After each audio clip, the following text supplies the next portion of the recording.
Hey everyone, it's Helen from thedailyrenegade.com. Today the lake is so calm, it's so flat, it's amazing. I just wanted to show you that. But today we're going to be talking about Post-Fordism and why it's important. It's great knowledge to know, it is. Because then you'll understand what type of economy we're currently in. So we're going to do a quick recap of what Fordism is. Fordism was a labor and manufacturing business model which businesses and small enterprises took on and modeled themselves against from the 1930s to the early 1970s. In the previous video, we saw the agglomeration of industry in particular locations, such as Detroit, which gave rise to overcrowding of cities and the buildup of slums around these industries. I gave the example of the agglomeration of the car industry in Detroit. All car and car manufacturing companies accumulated in Detroit, and in order for businesses to make cars very fast and effectively, they just had to be close to each other. The next was the implementation of Henry Ford's assembly line to produce goods and finalize products more effectively. The assembly line, however, brought forth the opportunity for de-skilled labor. Companies didn't have to hire really knowledgeable employees. No, instead, they could hire de-skilled labor because jobs on the assembly line were so basic. This rendered male physical dominance over women and even children irrelevant because it was now the machine that was the strength of the industry. However, this huge machinery on the assembly line was fully dependent on oil to fuel its production. Lastly, businesses and governments wanted to create and enable a huge middle and working class population and have a little higher and lower class. They wanted this huge working and middle class population because this population meant a huge population could afford the same types of household and domesticated items. So factories could then produce the same good on the assembly line and always have a guarantee of this huge middle and working class sector. They always had a guaranteed customer. Now, we're going to shift and focus on Post-Fordism now, labor and manufacturing practices, and why this shift from Fordism to Post-Fordism occurred. By the 1970s, the Fordist business and labor practice model hit a crisis in America and Western European countries. This was caused for two main reasons. First, in the Middle East, which territories controlled the vast bulk of global oil reserves, the OPEC cartel formed which limited supply of oil to America and the global economy.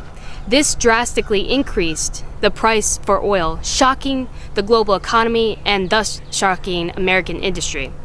Since Fordist business models greatly depended on cheap oil to fuel their machinery and their production on the assembly lines, the rise in oil prices crippled business profits. The second cause was the rise in global industry competitors. Never before did America have to compete with so many other super players in the global economy. As I sketched out in the Fordism video, America never had industrial competition for 20 to 25 years after World War II.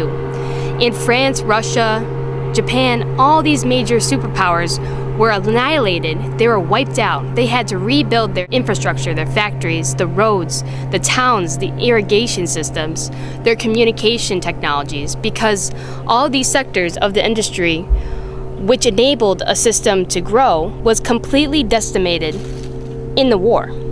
So after 25 years, these superpowers had time to rebuild their infrastructure, their factories, their roads, etc. And now America was forced to compete. Never before did they have to do this. We see a shift in business, manufacturing, and labor practices occur because of these two major things, the oil supply cut and the rise in the global economy.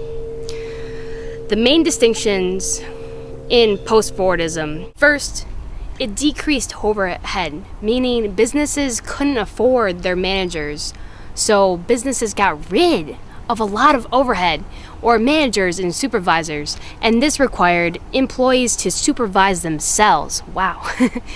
Companies had to figure out ways to make employees supervise themselves. We see implementation of security cameras inside rooms and in a lot more random areas of factories and common areas.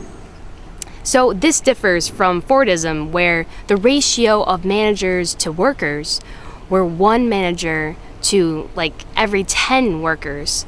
And in post-Fordism, we now have lots of workers who self-supervise themselves. To keep costs and risks down, companies shifted from having tons of stock on hand and inventory on the books to very little inventory in the warehouses and on the books. Instead of accumulating lots of products, businesses took the model of having limited supply. If products sold, then they would order more.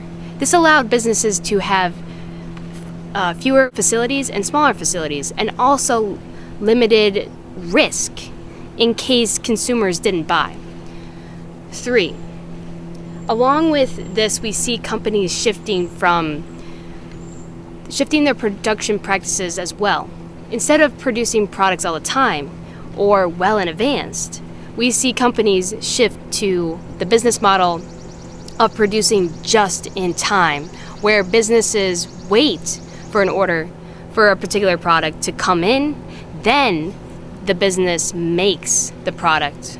So they wait for someone who wants it and is willing to pay for it, then they produce it.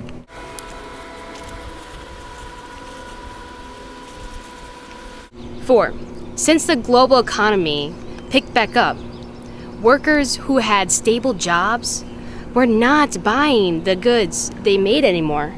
People today aren't buying goods made in America only. No, now they're buying products from different locations to be sold in America.